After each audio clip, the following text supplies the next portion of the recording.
At SJSU, we offer a range of courses related to reference and information services, starting from the very basic 210, the introductory course on reference and information service, and the 228, the advanced reference, and then a series of 220 courses on special topics of reference and information service. And hopefully my presentation today will give you a basic understanding of reference, and then even better to get you to be interested in learning more about reference and information service by taking those wonderful courses.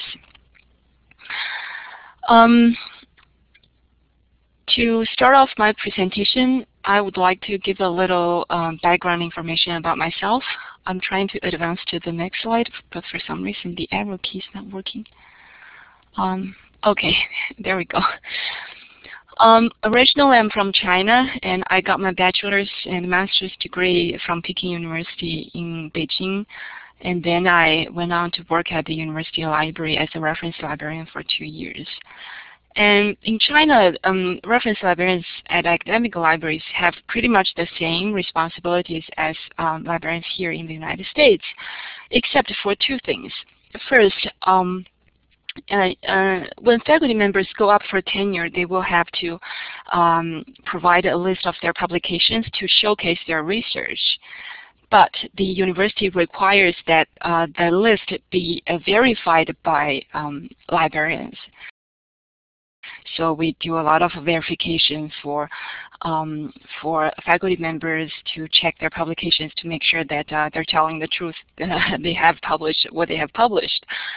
And then secondly, the government grant agencies all require that grant applicants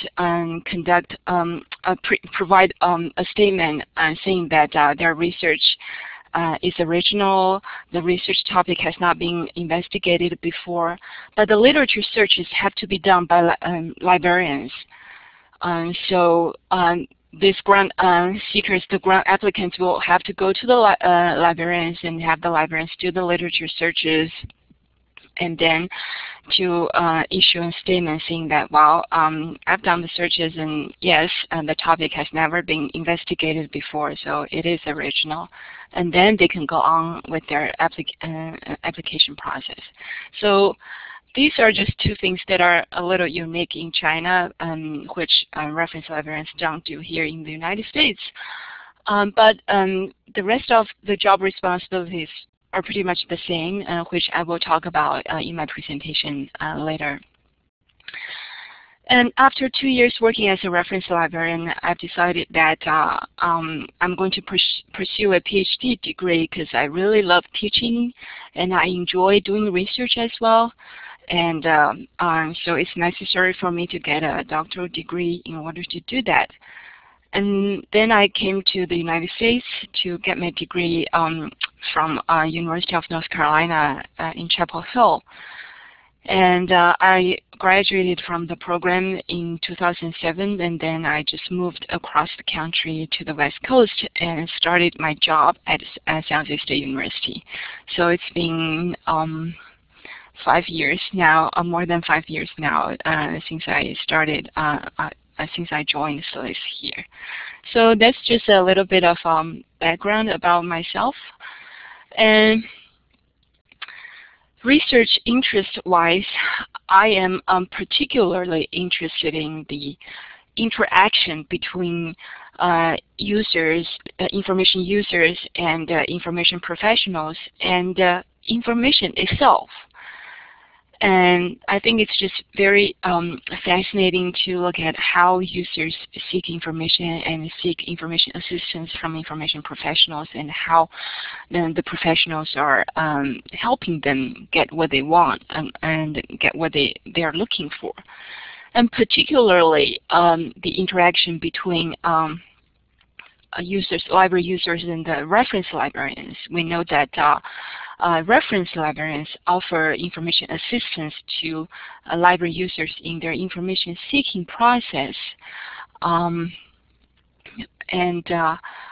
when we talk about reference service, sometimes the first image that comes to people's mind is this one on the slide here. An old lady, very serious looking and wearing a pair of glasses, sitting behind an old-fashioned reference desk. While if she gets up and walks around, you probably can imagine her doing the shush gesture, trying to keep people quiet in the library. So that's a very traditional and a stereotypical image of reference librarians. But the truth is, the reference desk nowadays in libraries is not even called the reference desk. They have names like Ask a Librarian or Information Desk. That's more straightforward. People understand what it means when they look at the label of the desk. And also the structure of the desk can be quite refreshing, and it's always located in an open space, and to make library users approaching the desk feel comfortable. And on the desk, there are usually two monitors and 2 keyboards, so that when the librarian is walking the user through the process of locating information, the user can easily see what's going on the computer screen, because a lot of information searching, information seeking takes place electronically nowadays, either through database searching or web searching. So that happens a lot. So it's very convenient for the librarian to have an extra monitor to show the user what's going on, and that really helps the user understand the search process and to become more information literate. So that's the information desk, but that's not the only place where people can get information assistance from reference librarians. They can also call the reference librarian, and they can send an email to the reference librarian. Sometimes librarians put up their email address on the web, and you can just send a message there. But sometimes the more common practice is to put up a web form for users to fill out the necessary details about their questions, and to better help librarians understand and their question, to interpret their information needs, and therefore to better locate the information they need, like and the sources they have already consulted, so the librarians don't have to reinvent the wheel, and also the date they need the information by, so the librarians understand how urgent their requests are, things like that. But email is an asynchronous form for users to get in touch with librarians. Sometimes they will have to wait for like a couple of business days to get a reply. In the meantime, if they want like immediate help from librarians electronically, they can chat with a librarian. Some libraries offer this instant messenger-based services to allow users to get in touch with the librarians. And I'm sure that you're all familiar with instant messengers, right? Like MSN Messenger or AOL Messenger and Google Talk. These are all instant messengers that librarians can use. They just have to give their buddy name to their users, so the users can add them to their buddy list and then chat with them when they're in need. But in that case, you will have to download this instant messenger to install on your computer as a user. Some users don't want to do that, especially if they don't have a personal computer. To make things easier for those users, librarians use this kind of specifically designed for reference, chat reference software, like Question Point. How many of you have heard of Question Point? Can I see like a smiley face if you have heard of Question Point? Question Point, it looks like you probably have not taken 210, because that's definitely something the instructor will be talking about in the introductory reference course. Question point is like this dominating software for chat reference service in the market right now. Basically what it does is to provide a link for library users to click on and then to initiate a chat session with a reference librarian in a web browser.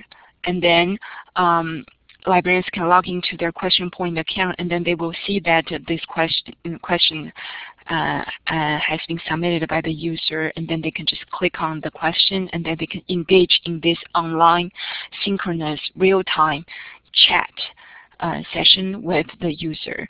And then they can help their users in real time with their questions, especially those with urgent information needs.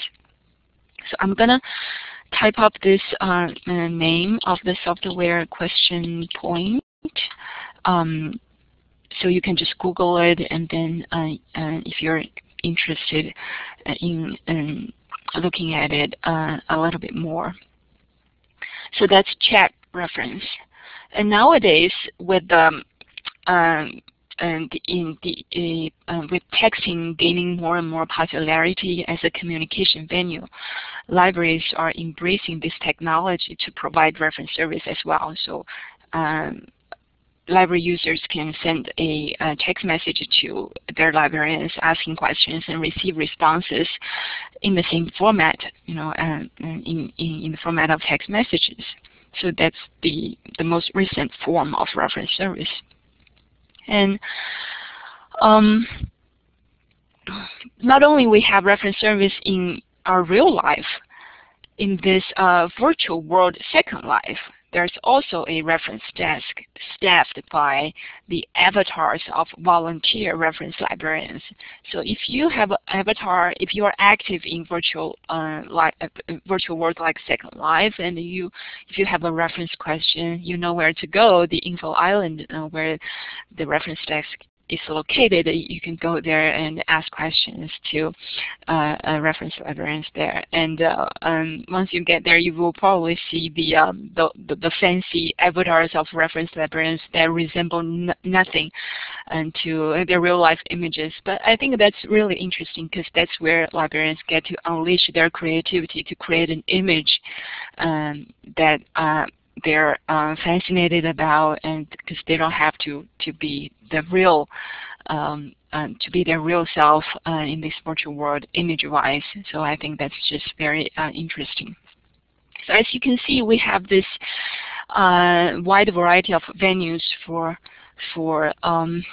users to interact with reference librarians to get information assistance in their information seeking process. But that's not the only thing reference librarians do. They also have a range of other job responsibilities. And first of all, they provide readers advisory services. Sometimes people come to the library asking advice from the reference librarian, asking for their suggestions on what books to read, or if they have read a really good book and they're wondering where they can get similar books to read. So that's where reference librarians come in, offering suggestions in that regard. Personally, we know that reference librarians, they are avid readers themselves, so they know a lot about books. But personal knowledge aside, there are also tools for them to use, like databases like Novelist or What to Read Next. And they can use these tools to get information to help readers with their questions related to what to read. But this kind of readers advisory service doesn't necessarily always take place in individual reference transactions. Librarians can offer the service in more organized fashion. in the last summer, I taught 210 introductory reference course, and a group of my students did this wonderful presentation pretending that they are a group of reference librarians in the public library, and they gave a presentation to parents of boys who are reluctant readers. We know that boys are definitely more reluctant readers than girls, and so they're trying to provide parents of those boys with ideas to help their kids, their boys, become interested in reading. And that's one format. That's just one example of how Readers Advisory Service can be done in a more organized way. And that's just that's a great presentation, very interesting, and I utterly enjoyed it. So Readers Advisory Service, that's something reference librarians do.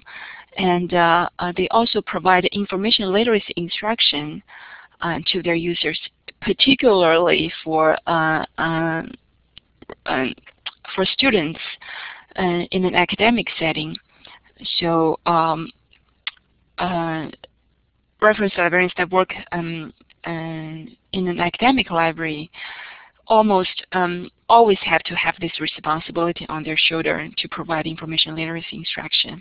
And the Association of Research in the Library, Research in the College Libraries define an information literate individual to be someone that's able to identify their information needs, to be able to effectively and efficiently search, locate, and evaluate the information and use the information ethically. And it's the reference librarian's job to make sure that they're offering instruction to their users, their students, to help them become information literate individuals.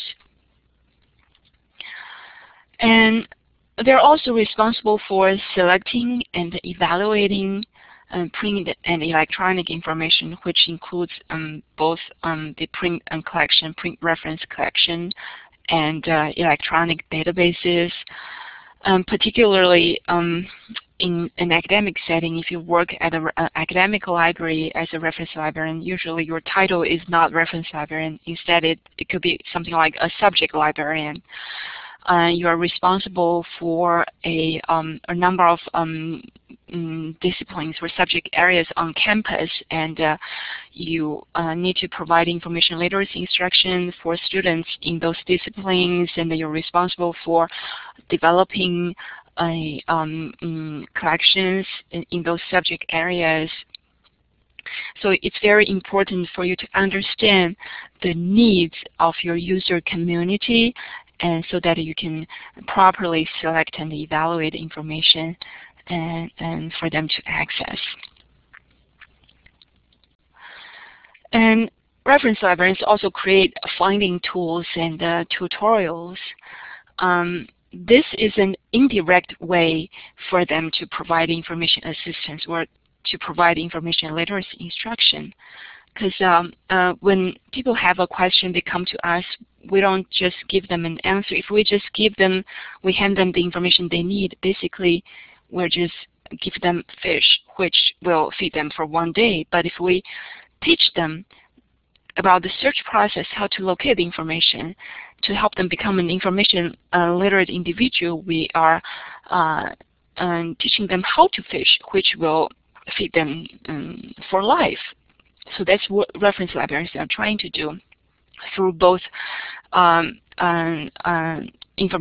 real-time information literacy instruction and this indirect tutorials or finding tools. For example, if you work at a public library, and a lot of public library users are really into doing genealogy research, so it will be really helpful for you to create such a tutorial or a pathfinder about how to do genealogy research using library resources and other free web resources. So this is another responsibility reference librarians will have to shoulder. And evaluation. Evaluation is really important. in all the professions and in all organizations. It doesn't matter where you work and what kind of jobs you do. Evaluation helps us understand how we're doing, whether our service is meeting the goals, and whether the expended resources are well justified. So it's just very natural for reference librarians to evaluate the services, the different kinds of types of reference services. And usually the evaluation focus on two perspectives: the user-oriented perspective and the query-oriented perspective. It's important that we understand how our users are using the service, whether or not they are satisfied. But it's also equally important for us to understand whether we're providing good service, whether we're providing good information, the accuracy, the completeness, and the friendliness of the librarians. And these are all important indicators of the quality of the service we're providing. And finally, promoting and marketing libraries and reference services is also something reference librarians do. Because nowadays, not all people really understand or even are aware of the types of services available to them provided by reference librarians. A year ago, I did a focus group interviews with 38 teenagers regarding their perception and use of the texting-based reference service provided by their libraries. And only one student, one teenager out of those 38 teenagers was aware that their library was providing the texting-based reference service. And that was really surprising to me, because you would think teenagers, they are like the largest demographic of texters, but somehow, and they are not even aware that their library is providing information service using this communication venue they are most comfortable and most familiar with. But that's the truth. They just don't, and so it really falls upon our shoulders to make sure that our users are aware of what we're doing. And the social media is a really powerful platform for us to promote the kinds of things we do, to let our users know and the services available to them. So now that I have given you a very quick, very brief overview of the kinds of things reference librarians do, I'm going to move on to talk a little bit about the kinds of research that I do, the kinds of research I'm really interested in this particular area. And my research primarily focuses on examining how reference service evolves under the influence of new technologies. And the first major research project I was involved in was to look at what kinds of competencies are requisite for reference librarians that provide chat-based reference service, and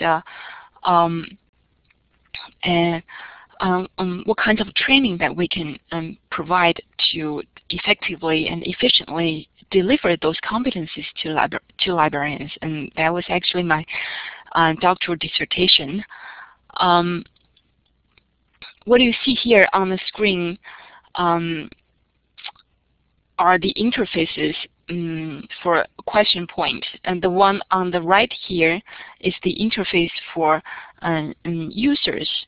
When users click on the link to initiate a chat reference session with a librarian, this is the web page they see.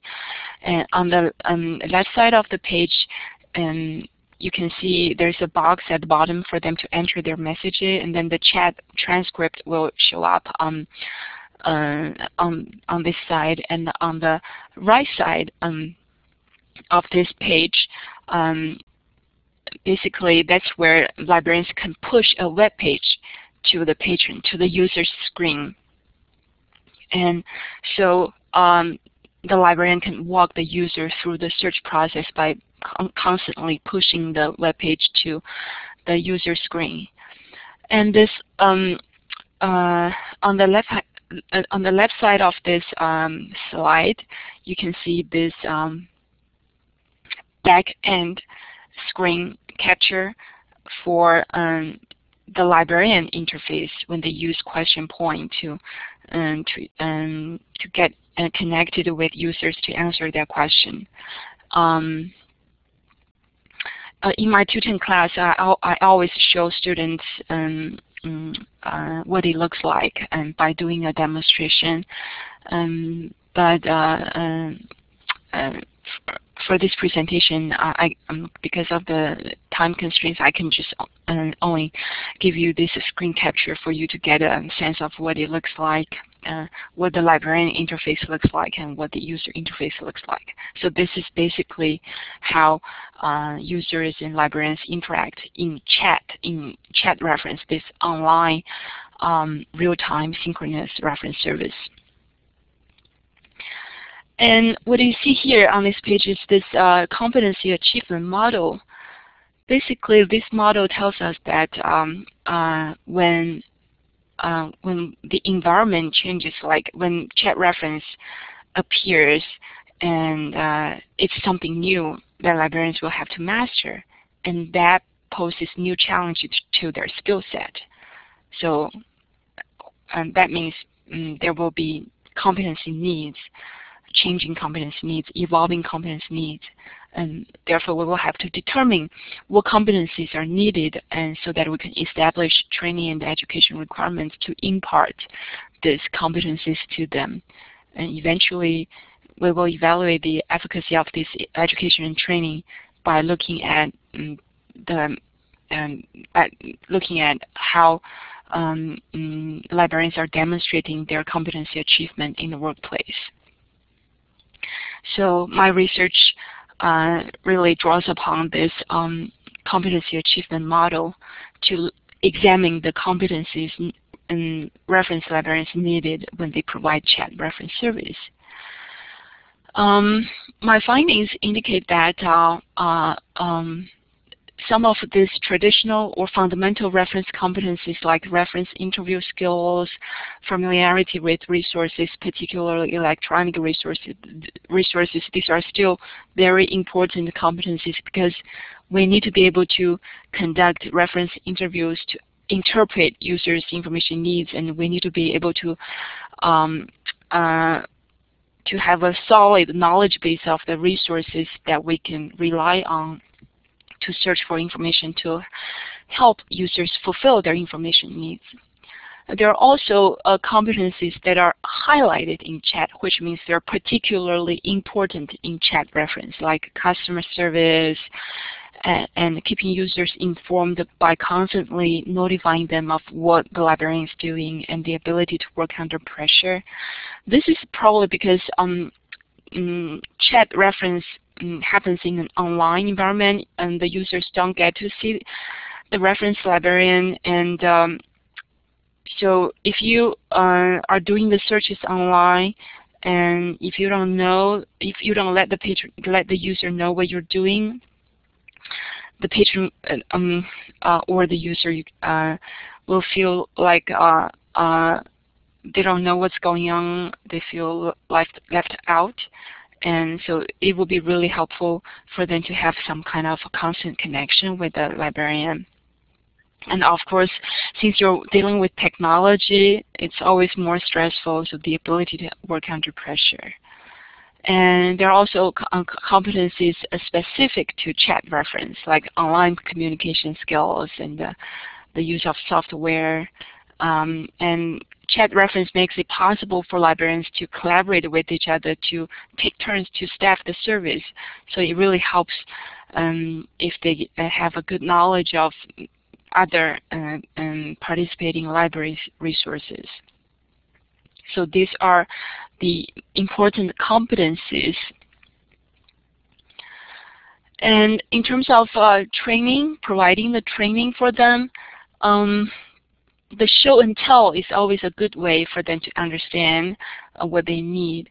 But the most important element of the training is the hands-on practice. It's important for trainers to come up with well-designed exercises and activities so that librarians can have a lot of opportunities to have hands-on exercises. And so that is the focus of the training. And also easy access to supporting information is much appreciated. And in terms of the format of the training, whether it should be done physically in-house or to do it online, and the in-house training is much preferred. So these are the findings that I discovered from my study. And with this knowledge, we are now able to better help the libraries design training programs and educate. We are able to better help educators design education programs that could help librarians or library students better understand what are needed to effectively and efficiently provide chat reference service, and how we can impart those competencies successfully through training and education.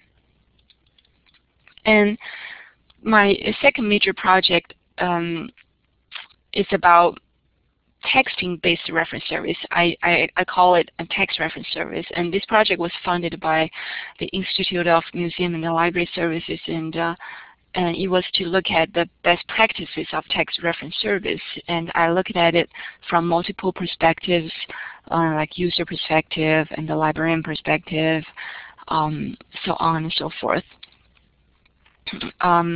I will briefly go through the findings from this project as well.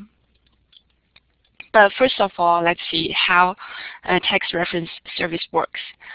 We know that users can send text messages to librarians using their phone, and then they receive their responses in text messages as well. But this doesn't necessarily mean that librarians will have to do the same, because that's definitely an extra work for librarians. They will have to master a new technology, and that will lead to more resistance to the adoption of this technology to offer reference service. The good thing is there's this kind of gateway software that librarians can use to route text messages into a computer program, like maybe an email application that they can log in to monitor the messages and to compose responses to these messages. And their responses will be rerouted as text messages going back to library users' cell phones. So that is how it works. And most text librarian is one of the major software vendors in the market for text reference service. I'm going to again spell it out for you in case you're interested.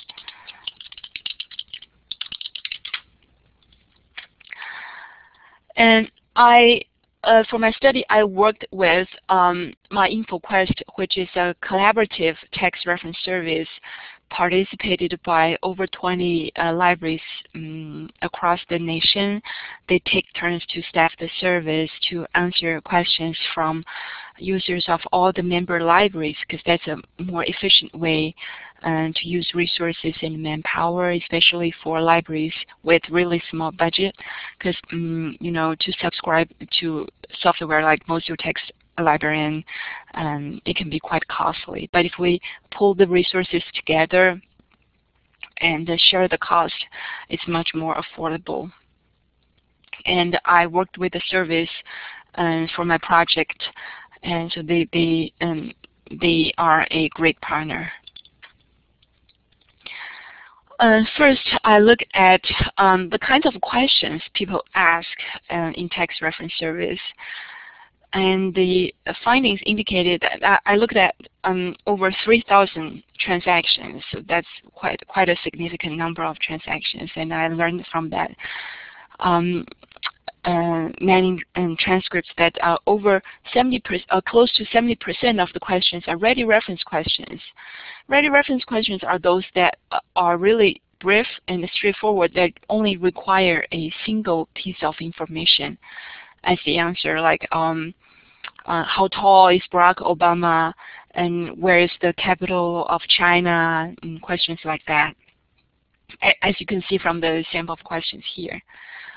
But not all of them are ready reference questions, of course. And the last one here at the very end, why are so many players in the world? Apparently, it's just maybe a depressed young lady trying to chat with the librarian about her bad romance, something like that.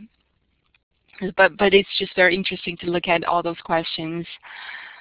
The reason that people ask this many short, brief, ready reference questions is probably because of the constraints of this communication venue. We know that each message can only accommodate 160 characters, and it really doesn't lend itself really well to this kind of a comprehensive, long-winded reference interview.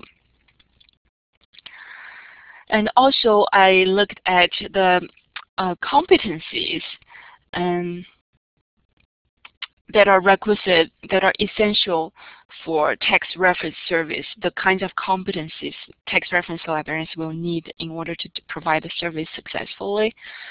And I highlighted 3 of them here because these 3 are really specific to the particular venue.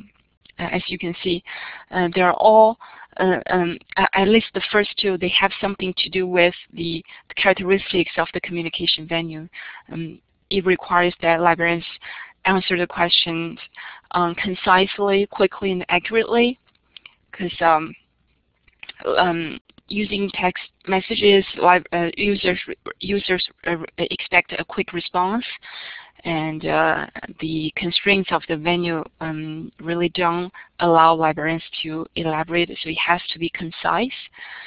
And also the messages coming from the users are really limited. They don't provide a lot of information, once again, because of the constraints. So librarians really have to be able to decipher their messages, decipher their information needs based on the very limited context. And finally, they have to be able to answer questions politely and intelligently and professionally. Even some of the questions might sound like prank questions and may contain inappropriate languages. Because I remember seeing this one question. In this user was asking about anal sex, and the librarian was really uncomfortable about it, so she dismissed that question, saying that this is inappropriate. But the user then responded saying, "I'm really sorry, but I was genuinely interested in learning more about anal sex," or something like that. So so from this example, we can see that there are people who are genuinely interested in these sensitive or seemingly inappropriate topics. So we have to be able to treat those questions politely and professionally. And then I look at the service from the user perspective, trying to understand how users are using the service, whether or not they're using the service. If not, why not? And it turns out that 80% of the users of the participating libraries, they have not used the service. That's a little bit disappointing, because once again, that brings back the need for more marketing and promotion to make sure that users understand the services is available to them. As you can see, one of the key reasons is the lack of awareness, right?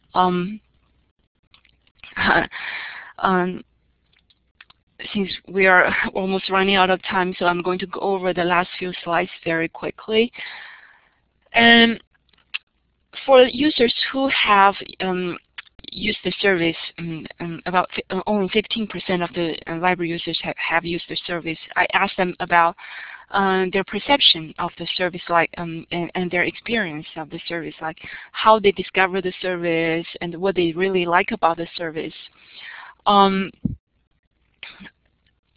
Apparently the library website and the kind of word-of-mouth advertisement from the library staff members, these are the two major venues for them to learn about the service, and in terms of what they like about the service, the ease of use, the convenience, the speediness of the service, and finally it's already a venue they are very comfortable with. So all of this knowledge I've learned from this project can be used to help libraries better understand this most recent form of reference service, and they can devise better marketing campaigns to promote the service, and they can enhance the practice to make sure that the users are more satisfied, and they can incorporate the competencies into their training programs to make sure that the librarians are properly prepared for this type of reference service, and they are equipped with the competencies, the skill sets they need. So these are the implications. Finally, this is a project that I'm currently working on right now to look at how reference librarians are using cloud computing technologies in their work to facilitate and support their work. So how many of you are familiar with cloud computing? Can I see a smiling face? Like, yeah, just a few. Yeah, cloud computing, I've listed the definition here, is this type of technology that allowed scalable IT related capabilities to be provided as a service using the internet. So librarians don't have to purchase servers or you know, to do all the technical things themselves. They can just use the service on the cloud, in the cloud, provided by a third party. I'm particularly interested in this cloud computing service model called software as a service that allows consumers to use computer software on the cloud infrastructure. I've listed a few examples here, like YouTube or Google Forms or Dropbox. And I'm interested in looking at how reference librarians are using this kind of general purpose, the consumer-oriented tools to enhance their work. And so I did a survey among reference librarians, and here's what I found out.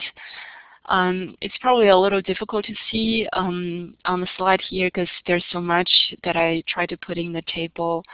But apparently they're using all kinds of technologies, like they're using the video cloud-based video technologies to make tutorials, to share tutorials, and then they're using these collaborative file editing and file sharing services like Dropbox or Google Drive to collaborate with each other to facilitate collaborative work. And they're using information collection services like Google Forms to gather feedback from their students and from users, and they're using Google Calendar and to do collaborative scheduling. So there's just this really wide array of things they do using cloud computing technologies, particularly SaaS, software as a service. So I'm hoping to get this information out to reference librarians to let them know these wonderful available tools out there, particularly librarians with very limited budget and technical support in their library, because this will be really helpful for them to explore this cloud-based technologies that they can benefit from. So that is my goal. I'm trying to disseminate this information out to reference librarians. So as you can see from my very brief overview of the research that I've been doing, reference librarians are constantly on the forefront of new technologies. But these technologies are just a means to an end. The ultimate mission of reference librarians is to make information available and accessible to those in need, and therefore to contribute to a more informed citizenry. That is our ultimate mission, and we're just trying to do that via the support of all these wonderful technologies. And with that, I will conclude my presentation. So we still have like about 14 minutes left for questions and comments. And okay, I'm going to relinquish my microphone now. So if you have any questions, feel free to take the mic, and or you can send your comments through the chat window. Thank you.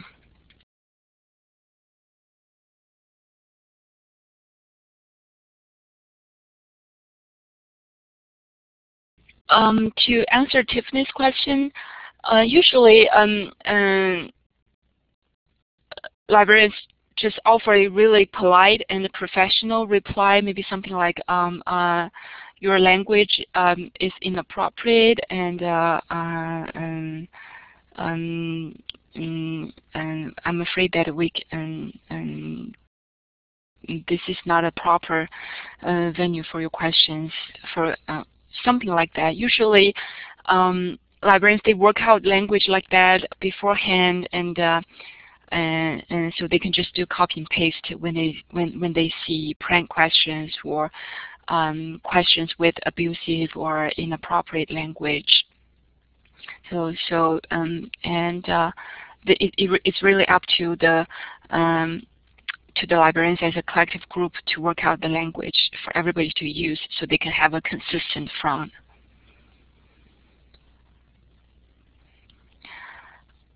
So Tiffany, I hope I answered your question. Please let me know. So if you think I've answered your question. Oh, okay, great.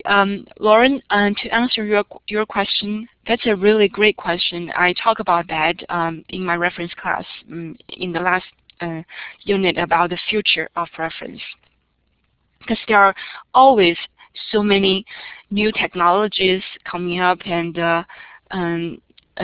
it can be really stressful for reference librarians to try to keep up with all these technologies, trying to figure out how to best utilize those technologies. I guess one of the things that reference librarians can do is to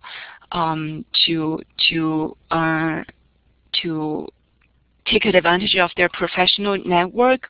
Like there are always like all kinds of conferences, workshops that they can go to get the latest update on the technologies, and see how other librarians are doing with the technologies, and get some insights from that. And also there are online communities, virtual communities like email listservs that they can subscribe to get information from that. So this professional network is really important. And also there are local regional meetings where they talk to each other, communicate with each other. It's also very helpful for them to get ideas. To really take advantage of this professional network is a great way for them to keep up to date, and to understand how to benefit from the technologies. But I have to say, it is a lot of work. So one thing that I always tell my students is that if you really want to be a reference librarian, you have to have a genuinely curious mind. You have to have this hunger for knowledge. You have to be always curious, and also you have to always have this willingness to help others. These are really important qualities of being a reference librarian. So, Lauren, I hope I've answered your question.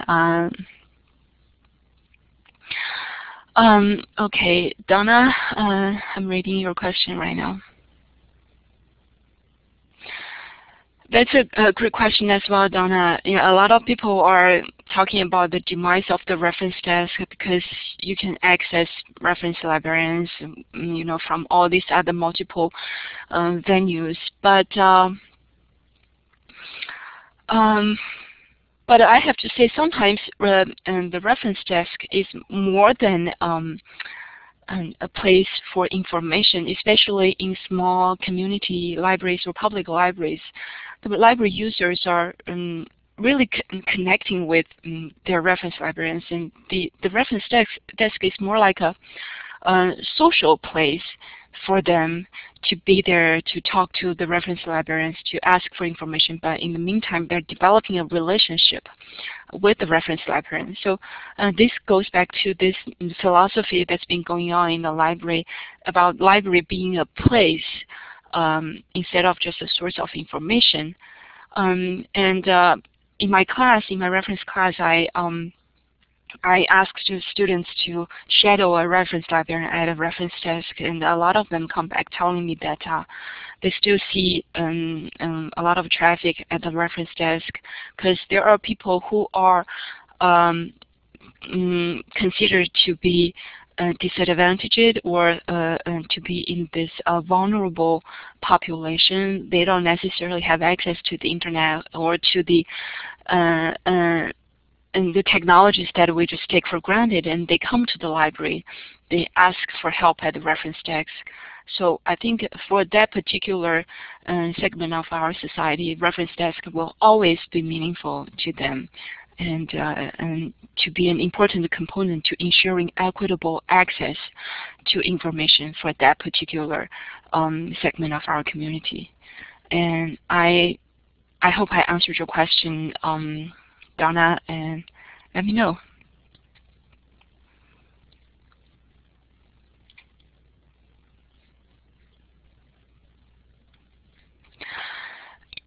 Yes, perhaps not so much an academic library. That's a good point. I have to say I agree with you on that one, because there are academic libraries that have gone like paperless, and it's not surprising to me that one day the reference desk might even disappear at an academic setting, because students, college students, they are always the early adopters of technologies, and but still, for now, it's really convenient for students to have a reference desk located in the library.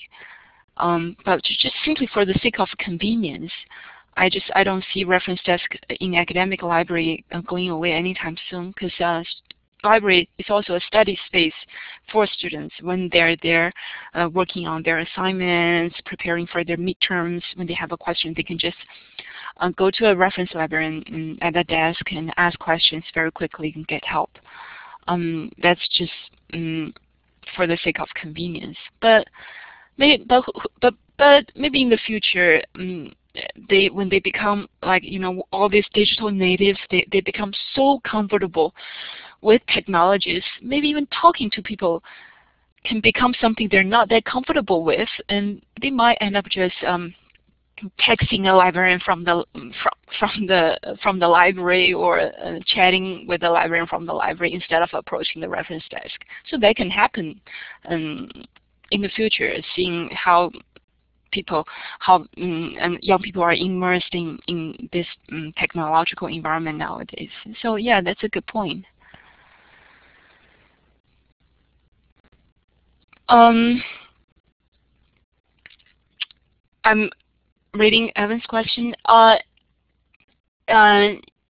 Publishing, yes, doing research and publishing, I would say it is important, because academic librarians, they have the faculty status and they are tenure tracked, so they have to publish and to show that they have the potential to become a good practitioner, researcher So they have to publish, they have to do research, and when they go up for tenure, they have to show they've done research, they have research achievements via publications. So it is important. So that's why it's important for those of you who are interested in going to academic libraries to make sure that you really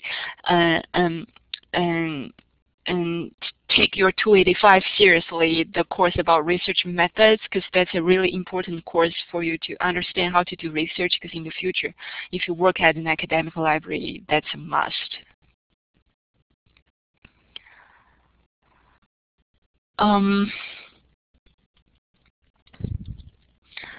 Okay, I think I've answered everybody's question from the chat window. If you think your question has not been sufficiently answered, please let me know. I'm going to let go of the mic now.